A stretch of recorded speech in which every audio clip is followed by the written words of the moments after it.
하나님 아버지여 감사합니다. 이렇게 교회로 저희를 불러주시고 또 우리들에게 하나님의 말씀을 통하여 찾아와 주시니 감사합니다. 하나님, 이곳에 우리와 함께 하시는 부활하신 예수 그리스도께서 우리에게 주시는 이 말씀을 들으며 우리가 그분 앞에 믿음으로 나아가 우리의 삶을 온전히 드리며 또 그분의 영광과 권세를 위하여 우리의 삶을 살도록 다짐하고 또 서로 격려하는 그런 시간이 되도록 도와주시기를 예수 그리스도의 이름으로 간절히 기도합니다.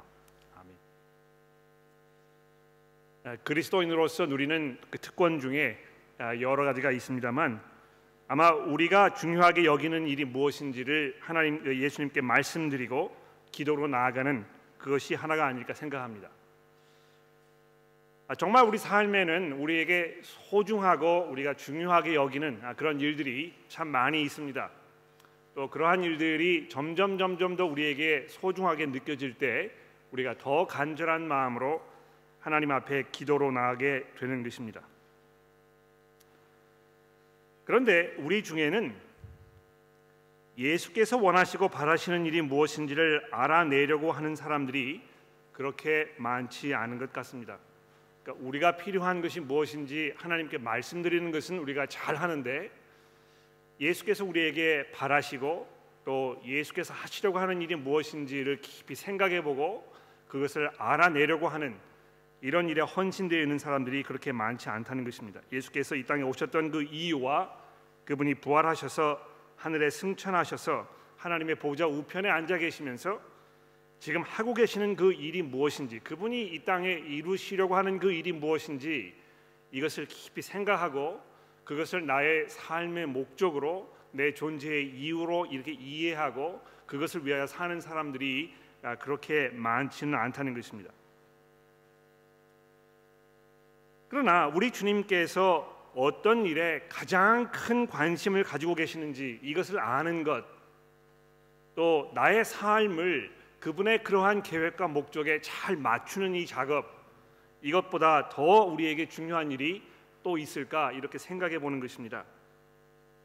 이것이야말로 우리 성도들에게 가장 중요하고 가장 심각한 그런 일이 아닐 수 없습니다. 우리가 이것을 이해하였을 때 그리스도께서 지금 무엇을 하고 계시는지 그분이 간절하게 원하고 계신 것이 무엇인지를 우리가 이해하게 되었을 때 우리는 비로소 내가 지금 왜 존재하는 것인지, 하나님께서 왜 나를 지금 여기 이 자리에 있게 하시는 것인지, 내가 여기서 해야 할 일이 무엇인지 이것을 분명하게 알게 되는 것입니다. 오늘 우리가 살펴보게 되는 이 본문 말씀이 바로 이런 면에서 아마 이 마태복음 전체를 통해서 가장 중요한 그런 그 부분 중에 하나가 아닐까 이렇게 생각하는 마음으로 설교를 드리도록 하겠습니다. 자, 이 본문 말씀에 보시면 예수께서 이 빌립보 가이사랴 지방으로 가셨다 이렇게 이제 되어 있는데 제가 화면에 지도를 보여드릴 텐데요. 이 빌립보 가이사랴라는 그 지방은 이스라엘의 이 북쪽에 위치했던 그러한 그 교회입니다. 지역입니다. 그 마태와 마가 누가복음이 서로 똑같지는 않습니다만 매우 흡사한 내용들로 이렇게 구성되어 있기 때문에 이 세 가지 이 복음서를 이제 공관 복음서라 이렇게 부르는데 이 공동할 때 쓰는 그 공자와 볼관자를 써서 이 세 명이 함께 같이 뭐 이렇게 누리는 그런 그 복음서라 이런 뜻으로 사용됩니다. 근데 이 공관 복음서들이 크게 세 부분으로 나누어져 있습니다. 그렇죠? 예수께서 공생애를 시작하셨을 때 이 갈릴리 바다, 지도에 보시면 그 북쪽에 보시면 그 갈릴리 바다가 있는데요. 그 갈릴리 바다 중심으로 초기에 사역을 시작을 하셨고, 오늘 이제 우리가 보게 되는 이 빌립보 가이사랴, 이 위에 보면 이제 화살표 빨간색으로 표시가 되어 있는데 이제 거기를 마지막으로 이렇게 계셨다가 이제 그 후에 예루살렘을 향하여 내려가시는 그 모습이 이제 다음 주에 보게 될 이 본문 말씀에 소개가 되고 있습니다. 그래서 오늘 본문 말씀은요, 이 예수님의 초기 사역이 이제 정리가 되고 이제 비로소 예루살렘을 향하여 거기에 가셔서 십자가 위에 달려 돌아가시기 위하여 예루살렘을 향하여 내려가시는 그 여행이 이제 시작되는 바로 그런 시점에 와 있는 그런 대단히 중요한 그런 부분인 것입니다. 자, 근데 여기에 오셔가지고 예루살렘으로 가시기 이전에 예수님께서 이런 중대한 질문을 제자들에게 던지시는 것입니다. 13절에 보십시오. 사람들이 인자를 누구라 하느냐. 이 인자라는 표현은 예수께서 자기 자신에 대해서 말씀하실 때에 복음서에서 가장 많이 사용하셨던 그런 표현입니다. 이 사람 인자에다 아들 자자를 써서 사람의 아들, the Son of Man 이렇게 이제 영어로 표현하게 되는데요. 이 인자라는 말이 예를 들어서 이제 8장 20절 말씀해 보시면 예수께서 이르시되 여우도 굴이 있고 공중에 새도 거처가 있으되 인자는 머리 둘 곳이 없다 이렇게 말씀하셨죠. 또 9장 5절 6절에 들어가 보십시오. 내 죄를 사함을 받았느니라 하는 말과 일어나 걸어가라 하는 말 중에 어느 것이 더 쉽겠느냐. 그러나 인자가 자기 자신을 말씀하시는 것입니다. 인자가 세상에서 죄를 사하는 권능이 있는 줄을 너희가 알게 하려 하노라 하시고, 그러니까 마태복음을 보게 되면 총 29번이나 이 인자라는 표현이 등장을 합니다. 왜 예수님께서 자기 자신을 인자라고 하셨을까? 왜 사람의 아들이라고 이렇게 자꾸 말씀하셨을까? 이유가 있습니다. 이 구약 성경에서 이렇게 가져오신 그 표현인데요. 다니엘서 7장 말씀을 보시면 여기 아주 중대한 그런 내용이 들어 있습니다. 제가 한번 읽어볼까요? 다니엘서 7장입니다. 9절 말씀인데요. 내가 보니 왕좌가 놓이고 옛적부터 항상 계신 이가 좌정하셨는데, 즉 이 다니엘이라는 선지자가 밤에 꿈을 꾸다가 환상을 보았는데 이 하나님이 계시는 그 천국의 그 보좌를 이렇게 보게 된 것입니다. 거기 옛적부터 항상 계셨던, 즉 하나님 그분께서 이 왕처럼 그 보좌 위에 앉아 계셨는데요. 그의 옷은 희귀가 눈 같고 그의 머리털은 깨끗한 양의 털 같고 그의 보좌는 불꽃이요 그의 바퀴는 타오르는 불이며 불이 강처럼 흘러나와서 그의 앞에 나오며 그를 섬기는 자는 천천히요 그 앞에 모시는 자는 만만이며 심판을 베푸는데 책들이 펴져 있더라. 이렇게 하면서 장엄하고 엄숙하고 또 두려운 이런 그 하나님의 이 심판의 그 순간이 다가온 상황을 지금 다니엘이 이렇게 환상을 통해서 보고 우리에게 설명을 해주고 있습니다. 조금 더 내려가서 13절에 보시면 또 내가 밤에 환상 중에 보니 인자와 같은 이가 하늘 구름을 타고 와서 옛적부터 항상 계신 이에게 나아가 그 앞으로 인도되매, 자 이렇게 하면서 그 왕으로 앉아 계시는 그 하나님, 이 엄청난 보좌 위에 앉아 계시는 이 모든 권세와 능력을 누리고 계시는 그 하나님 앞에 멀리서부터 구름을 타고 오시는 분이 있었다는 것입니다. 근데 그분의 그 모습이 인자와 같았다, 사람의 아들과 같았다, 즉 인간 같은 사람이었던 것입니다. 그렇죠? 근데 왜 여기 이제 그 인간과 같은 그 사람의 아들과 같은 존재라 이렇게 이야기를 했느냐 하면 이 다니엘서 7장 그 전후로 보게 되면 어떤 그 인간이 만들어 놓은 이 인간의 세력과 권세들이 서로 물고 물으면서 이 권력 다툼을 하고 전쟁을 벌이면서 하나님께 대적하려고 하는 이런 그 장면, 이 인류의 역사의 이 잔인하고 또 피 묻은 이런 역사, 이런 것을 설명하면서 이 인간의 그런 그 잔인하고 또 끔찍한 그런 그 마음의 표현을 짐승의 모습으로 설명하고 있습니다. 요한계시록 그 내용을 들으셨던 분들 아마 기억나실 거예요. 곰과 같은, 표범과 같은, 독수리와 같은 이런 그 짐승들의 이 형상을 하고 있는 인간의 세력들이 서로 전쟁을 벌이면서 권력 다툼을 하고 하나님께로부터 그 권세를 빼앗으려고 하는 이런 그 모습을 설명하고 있는데요. 그런 와중에 그런 그 존재들과는 확연하게 구별되는 인간과 같으신 이 분께서 멀리에서 구름을 타고 하나님의 보좌 앞으로 인도되셨다는 것입니다. 근데 보십시오. 13절에 보시면 인자 같은 이가 구름을 타고 와서 옛적부터 항상 계신 이에게 나아가 그 앞으로 인도되매 그에게 권세와 영광과 나라를 주고 모든 백성과 나라들과 다른 언어를 말하는 모든 자들이 그를 섬기게 하셨으니 그의 권세는 소멸되지 아니하는 영원한 권세요 그의 나라는 멸망하지 아니할 것이니라. 이 구름을 타고 하나님의 보좌 앞으로 인도되신 이 인자와 같은 이에게 하나님께서 어떻게 하신 것입니까? 그분에게 이 하나님의 모든 권세와 영광과 이것을 다 그분에게 넘겨주시는, 그래서 그것을 상속받으신 이 인자와 같으신 이가 망하지 아니하는 그 나라를 하나님께로부터 상속받아서 영원한 하나님의 왕으로 이 세상을 통치하는 이런 장면을 다니엘 선지자가 꿈을 통해서 보게 되었다는 것입니다. 예수께서 자기를 인자라고 부르시면서 그 큰 권세를 가지고 이 성경을 가르치시고 놀라운 기적을 일으키시는 이 모습을 보았던 이 사람들은 다니엘서의 이 말씀과 예수님의 권세를 짜 맞추면서 예수께서 누구신지 알아보았어야 했을 것입니다. 그분께서 하나님으로부터 모든 권세를 상속받으신 하나님의 이 영원하신 온 세상의 왕이심을 알아차려야 했을 것입니다. 하나님께서 가지고 계셨던 그 온 우주를 향한 계획과 목적의 가장 중심에 서 계시는, 그것을 자기의 손에 쥐고 계시면서 이것을 실행에 옮기시는 그 분이심을 알았어야 할 텐데 사람들은 그것을 깨닫지 못하고 세례 요한이나 또 선지자 중에 하나가 아닐까 이렇게 생각한다 답을 한 것입니다.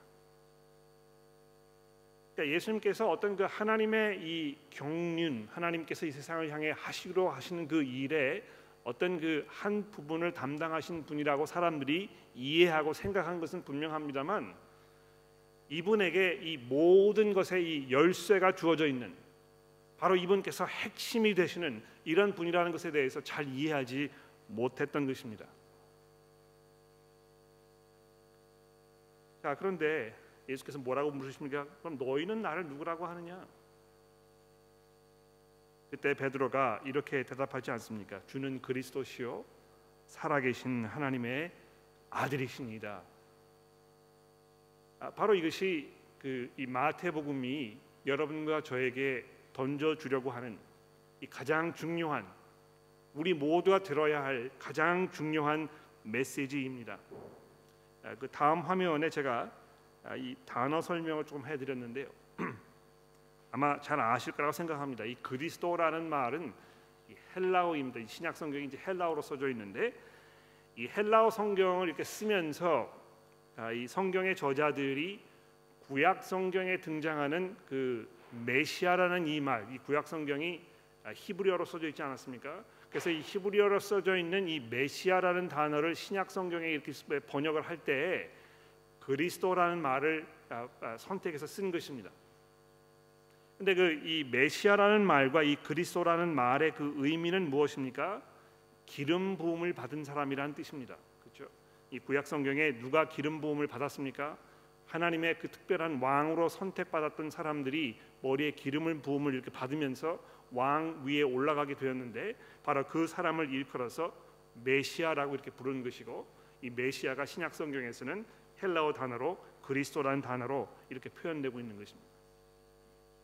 그러니까 이 사람의 아들 인자라고 이렇게 자기 자신을 부르시면서 다니셨던 예수님의 그 모습을 보았던 제자들이 이제 비로소 이분이 바로 구약 성경이 우리에게 말씀하셨던 그 하나님의 택하신 그 왕이시구나, 이것을 알아차리고 그리스도께서 바로 예수께서 그리스도이십니다 이렇게 고백을 한 것입니다. 자, 근데 거기에서 끝나는 것이 아니고요. 주는 그리스도시요 살아계신 하나님의 아들이라고 이렇게 표현하고 있습니다.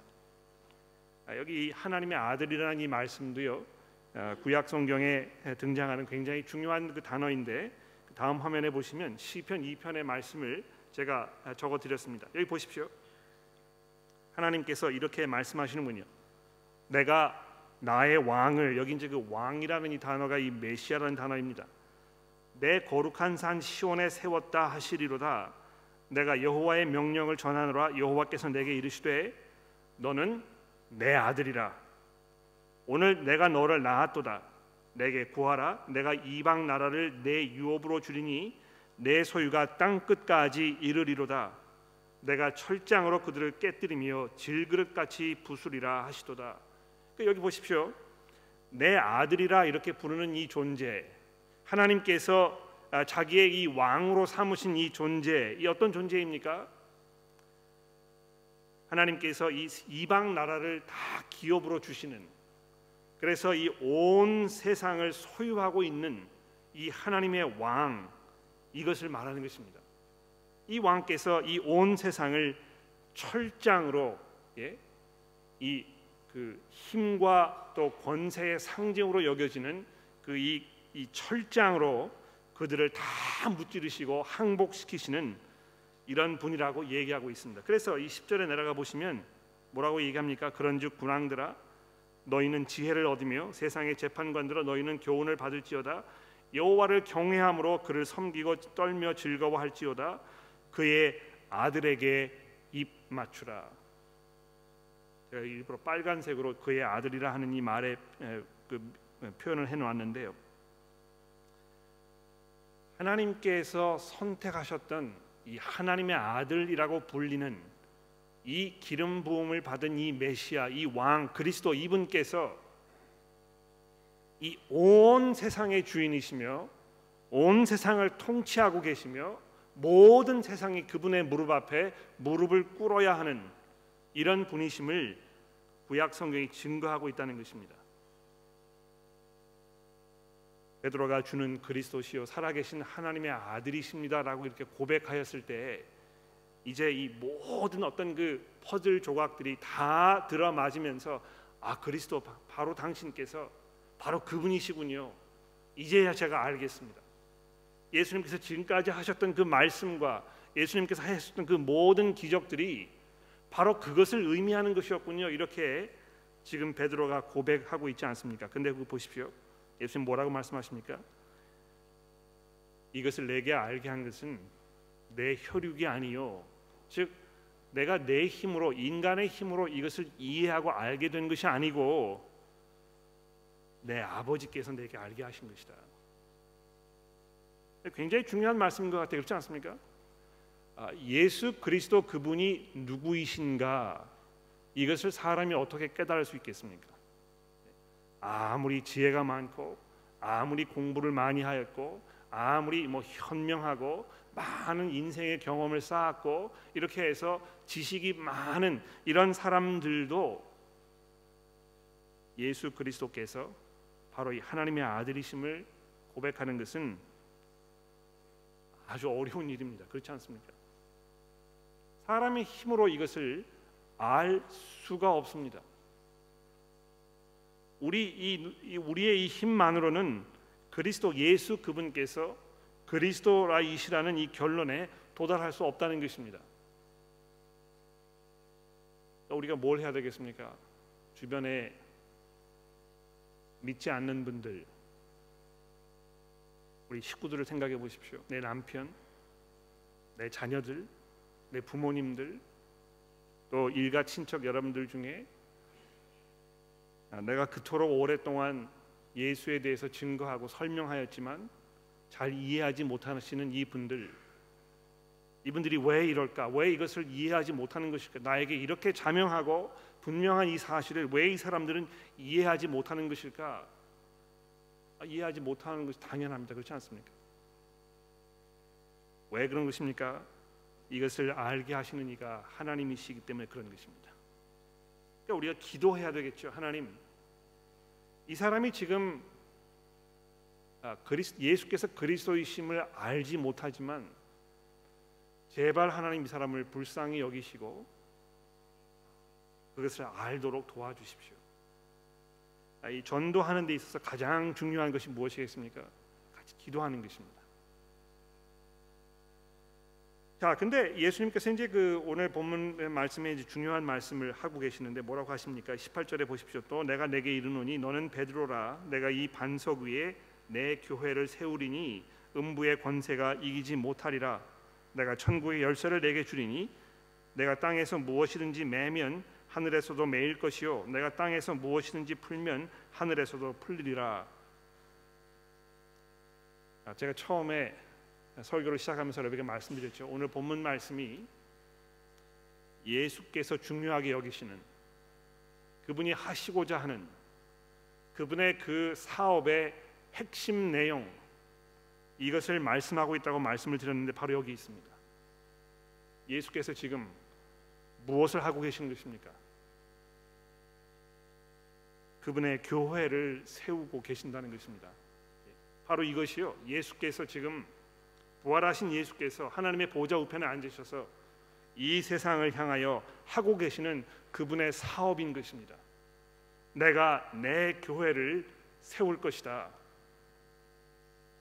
예수님께서 직접 자기 이 손으로 이 그리스도의 교회를 만들고 계신다는 이 말씀이 우리에게 무엇을 의미하고 있겠습니까? 우선 예수께서 세우지 않으신 그런 교회가 있다는 것을 우리에게 암시하시는 것입니다. 세상에 교회가 많이 있는데요, 그리스도께서 세우시는 교회가 있는가 하면 그렇지 않은 교회도 있다는 것입니다. 어떻게 구분할 수 있는가? 이게 그 사람의 손으로 만든 교회인지 그리스도께서 세우시는 교회인지 우리가 어떻게 구분할 수 있는가? 이거 구분할 줄 아는 것이 얼마나 중요한 것이겠습니까? 내가 지금 몸담고 있는 이 교회가 그리스도께서 직접 세우고 계시는 교회인지 사람의 손으로 만들어가는 교회인지 이것을 분별하지 못하면 신앙생활이 완전히 망가지고 걷잡을 수 없는 대가를 나중에 치러야 할 얼마나 중대한 일입니까? 여러분, 이 교회가 그리스도께서 세우시는 그 교회라고 확신하고 계십니까? 아마 그 확신이 없으시다면 이 자리에 나오시는 이것이 헛된 일일 것이고 정말 시간 낭비하는 일일 것입니다. 그렇지 않습니까? 내가 지금 왜 이 교회를 가고 있는 것인가? 이것이 그리스도의 교회라는 그 확신이 없다면 내가 지금 여기에서 뭘 하고 있는 것인가? 이 질문을 던져봐야 되지 않겠습니까? 그런데 모든 교회가요, 그리스도께서 세우신 교회는 아니라는 것입니다. 잠시 후에 분간 방법에 대해서 몇 가지 말씀드리겠습니다만 그 말씀드리기 이전에 또 한번 보십시오. 내가 이 땅에 이 내 교회를 세울 것인데 뭐라고 하셨습니까? 음부의 권세가 이 교회를 이기지 못할 것이다. 여러분, 이 예수 그리스도 이분의 이 교회를 향한 이 약속의 말씀을 들어보십시오. 결코 음부의 권세가 이 교회를 이기지 못할 것이다. 제가 이 목회를 하는 사람이기 때문에 교회를 이끌어가는 사람이기 때문에 그런 것이 아니고요. 아마 이것은 모든 성도들에게 똑같이 적용되는 그런 말씀이라고 생각하는데 이것이 얼마나 우리에게 큰 위안과 평안을 주는지 모릅니다. 교회가요, 결코 무너지지 않을 것이라는 것입니다. 그 어떠한 권세도 교회를 집어삼키지 못할 것이라고 예수님께서 직접 자기의 입으로 우리에게 약속하지 않으셨습니까?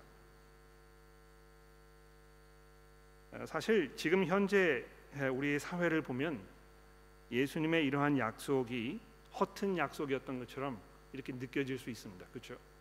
교회가 점점 축소되고 사회로부터 지탄의 대상이 되고 점점 영향력을 잃어가는 것처럼 보이고 교회 내부적으로도 얼마나 많은 문제점이 있는지 모릅니다.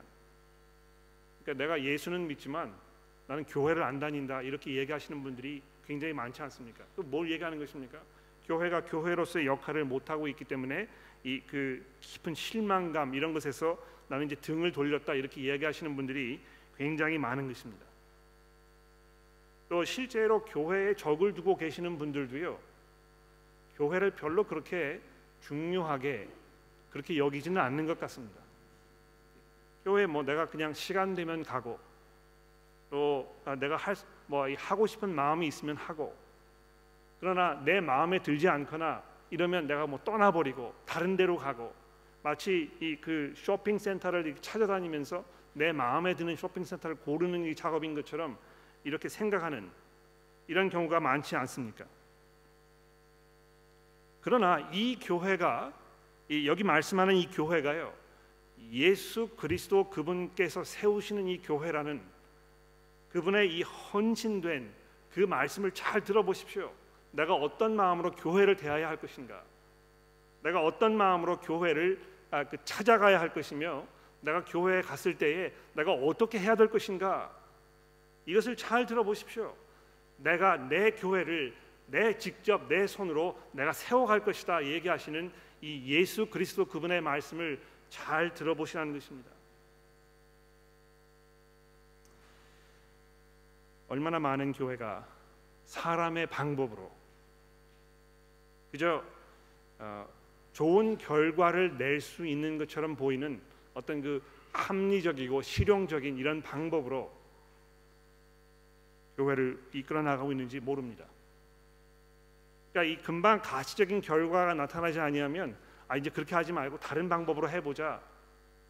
이것이 뭐 비록 그렇게 성경적이지 않더라도 좋은 결과를 가져오면 이게 좋은 방법이 아니냐, 이렇게 해보자, 이렇게 이야기하는 분들이 점점 많이 늘어나는 것입니다.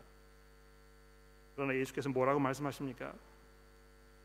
사람의 손으로 하는 것이 아니고 그리스도 그 분께서 직접 이 교회를 세워가고 계신다는 그 말씀은 우리에게 얼마나 큰 위로를 주는지 모르는 것입니다.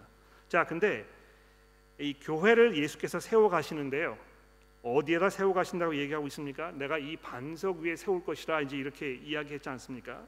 근데 아마 이 반석 위에 교회를 세우시겠다는 예수님의 이 말씀처럼 교회 역사 중에 많은 혼란을 가져다준 구절이 있을까 싶을 정도로 수많은 논란을 불러일으켰던 그런 구절입니다.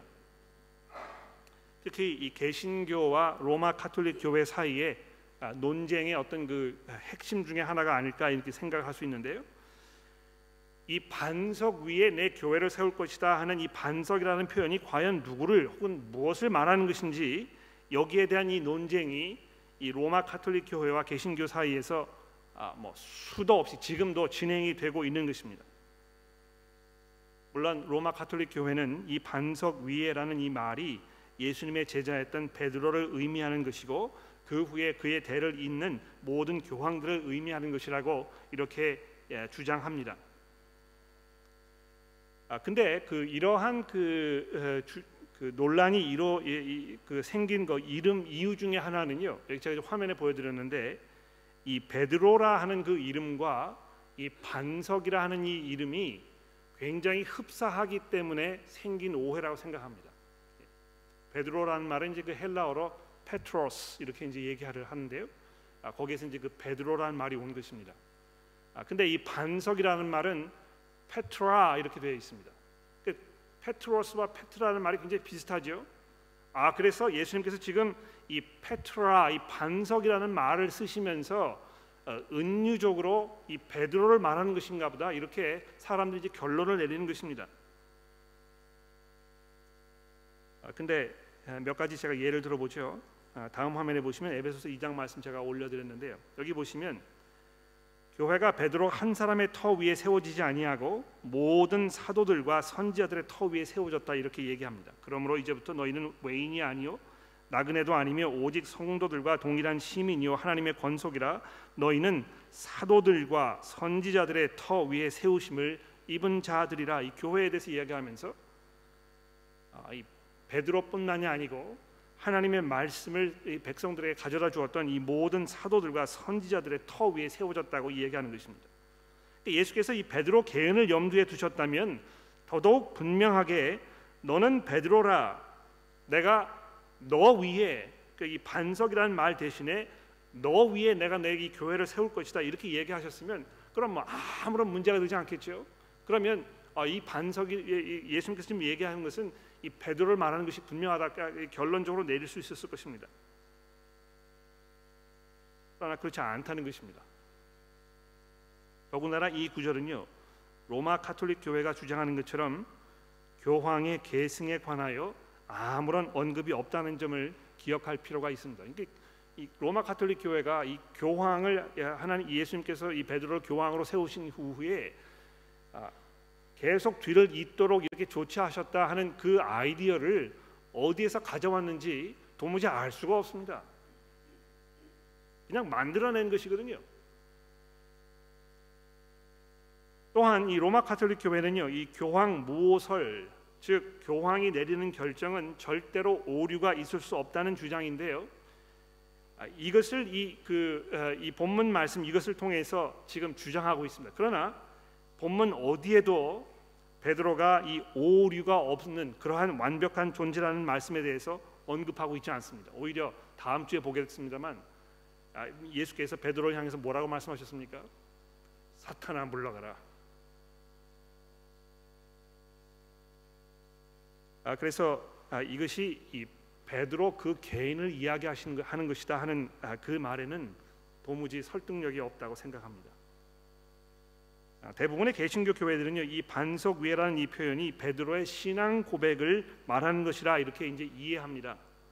즉 교회는 예수께서 그리스도시요 살아계신 하나님의 아들이라는 이 고백 위에 세워졌다고 이해하는 것을 말하는 것입니다. 충분히 그럴 수 있는 가능성이 굉장히 높은 그런 그 이해가 아닌가 생각합니다. 대부분의 개신교 교회들이 이제 그렇게 이해하는 것입니다. 그러나 제 개인적인 생각은요, 이 반석 위라는 이 말씀은 바로 예수님 자신을 말하는 것이라고 생각합니다. 예수께서 이미 그 마태복음 7장에서 자기 말씀에 순종하는 그 제자들, 그 사람들을 일컬어서 반석 위에 집을 지은 자라고 이렇게 부르지 않습니까? 그렇죠? 거기 사용되는 이 반석이라는 이 단어가 바로 16장 18절에 있는 이 반석 위라는 표현과 똑같은 단어인데요. 또 두 번째로 아까 살펴본 그 에베소서 2장 19절 그 이하의 말씀에 보면 바울 사도가 이제 이렇게 결론을 짓고 있습니다. 그 아래를 내려가 보십시오. 그러므로 이제부터 너희는 외인도 아니요 나그네도 아니요 오직 성도들과 동일한 시민이요 하나님의 권속이라. 너희는 사도들과 선지자들의 터 위에 세움을 입은 자라. 그리스도 예수께서 친히 이 교회의 모퉁이 돌이 되셨느니라. 이렇게 말씀하지 않습니까? 즉 예수께서 베드로 네가 고백한 것이 맞다. 근데 나는 내 위에 내 교회를 내 손으로 세울 것이다. 이렇게 약속하고 계신다는 것입니다. 자, 그러면서 19절에 보시면 내가 천국의 열쇠를 내게 주리니 내가 땅에서 무엇이든지 매면 하늘에서도 매일 것이요 내가 땅에서 무엇이든지 풀면 하늘에서도 풀리리라. 이렇게 얘기하셨는데 이 천국의 열쇠가 과연 무엇인가? 어떤 분이 저한테 그러시군요. 바티칸 교황청에 가면 그 안에 들어가면 이제 그 박물관이 있는데 그 박물관 안에 이 교황의 열쇠가 이렇게 금으로 딱 만들어 가지고 장식이 되어 있다는군요. 예수께서 바로 그것을 얘기하는 것이다.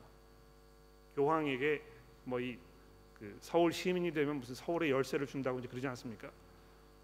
천국의 열쇠를 내게 준다 이렇게 해가지고 교회에서 금으로 이 열쇠를 만들어 가지고 교황에게 주고 굉장히 우스운 일이라고 생각합니다. 그렇죠? 이 열쇠가 무슨 열쇠입니까? 땅에서 매면 하늘에서도 매이는, 땅에서도 풀면 하늘에서도 풀리는 이 열쇠라고 이야기하는데 그 뭘 말하는 것이겠습니까? 예수 그리스도 그분의 복음 아니겠습니까? 그렇죠?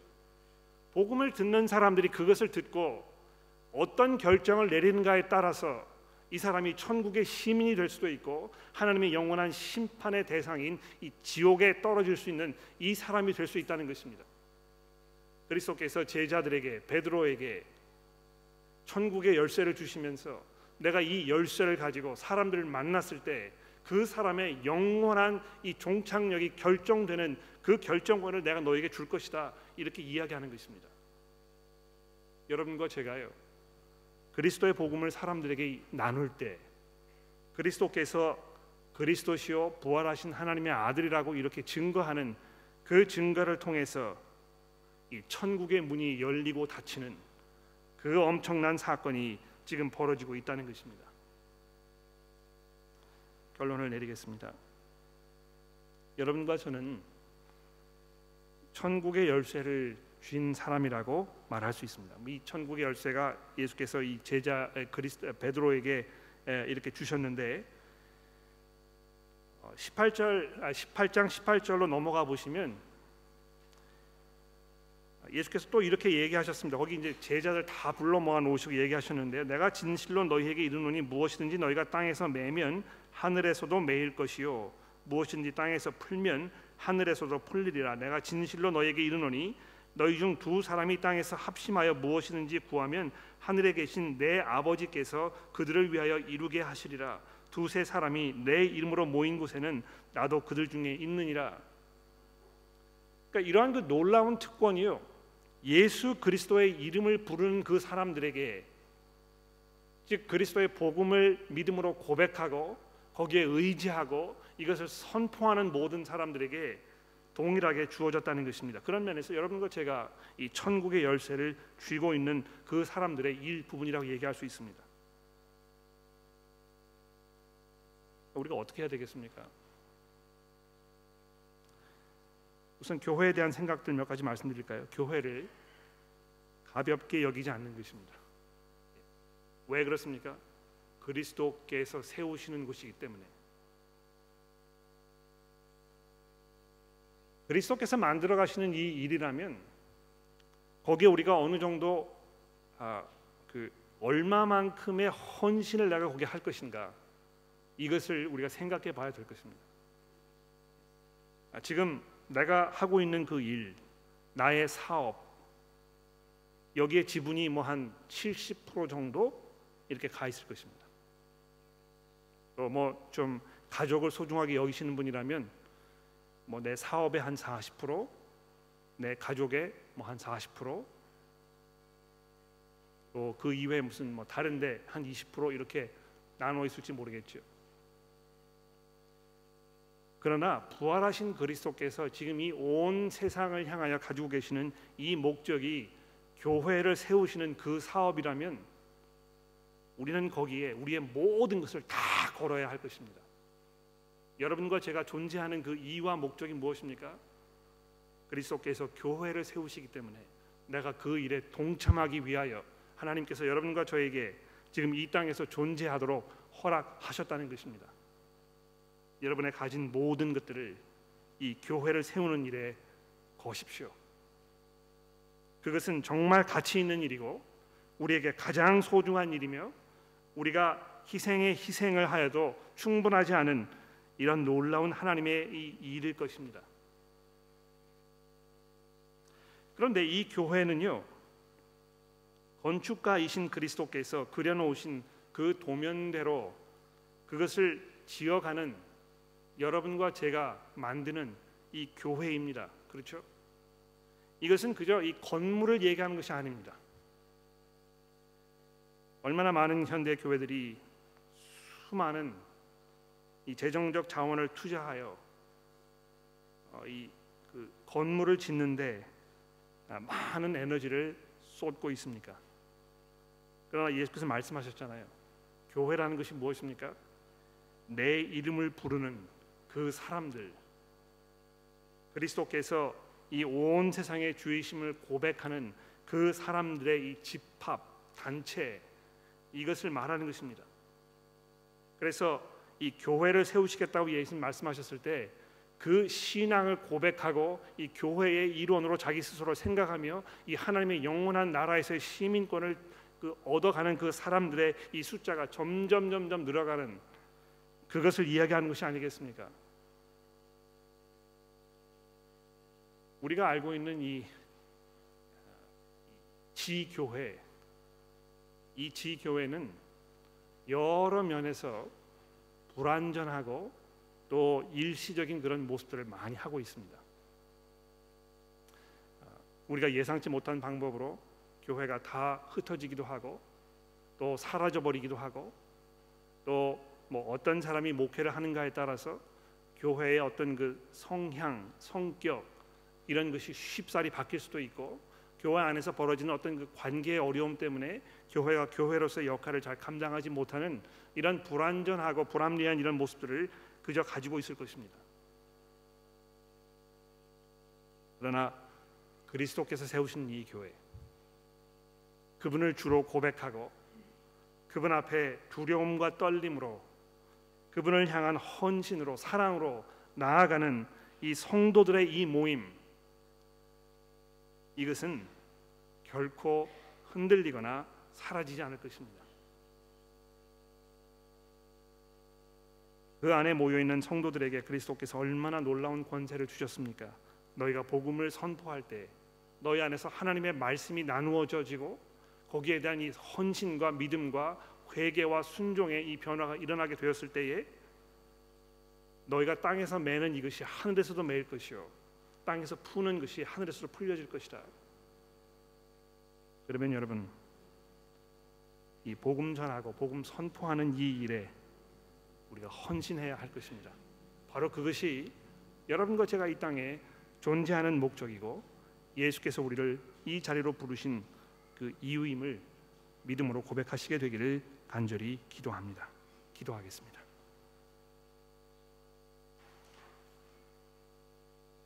하나님 아버지, 저희를 교회로 불러주시니 감사합니다. 하나님, 이 교회가 그리스도의 그 피로 사신 교회이며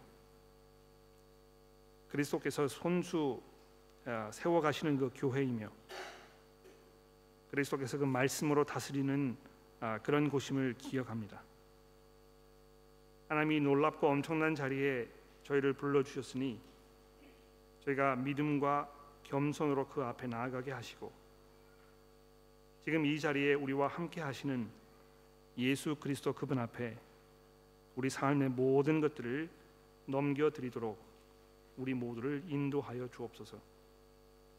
예수 그리스도의 이름이 존귀와 영광을 받으시는데 우리 모두가 헌신하며 그분에게 우리의 모든 것들을 전적으로 드리는 참 믿음의 사람들이 될 수 있도록 우리 모두를 인도하여 주옵소서. 예수 그리스도의 이름으로 간절히 기도합니다.